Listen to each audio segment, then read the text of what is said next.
ஊதரதான் இந்த பொண்ணு ஆரதியம் பாக்குறப்ப தில்லானா மோகனாம்பள்ளி சிவாஜியும் பத்மினியும் பார்த்த மாதிரி இருக்கா. தில்லானா மோகனாம்பள் படம் பாத்திருக்கியா நீ? இல்ல. சிவாஜி கணேசன் பத்மினி நேர்ல பாத்திருக்கியா? இல்ல. அப்புறம் எதை வச்சுடா இந்த மூஞ்சி சிவாஜி கணேசன் அந்த மூஞ்சி பத்மினின்னு சொன்ன?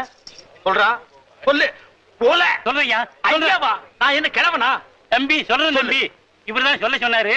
ஆட்டம் நடக்கிற ஊருக்கெல்லாம் வா, 10 ரூபா தர்றேன், இந்த மாதிரி போலந்து பேசி அதுலயும் அந்த தவுலுக்காரன் காதல் விடுற மாதிரி சொல்லு, அவருதான் சொல்ல சொன்னாரு. நீ போ. ஏன் உனக்கு இந்த வேலை? நீ வாங்குற இந்த 10-5 பிச்சைக்கு இது தேவைதானா? ஒரு விளம்பரம். என்னடா விளம்பரம்? அந்த சினிமாக்காரங்க தான் அப்படி செய்யறாங்க. தனக்கு தானே வால் போஸ்ட் அடிச்சு செவுத்த நார வைக்கிறாங்க. ஒண்ணுமே கிடைக்கலன்னா பிறந்த நாள் கொண்டாடுறாங்க. அதாவது 33 வயசுக்கு மேல போறானுங்கன்னா போக மாட்டாங்கிறானுங்க. அதே 33 தான் நிக்கிறானுங்க. இவனுக்கு தான் பிறந்தானுங்களா இந்தியாவுல?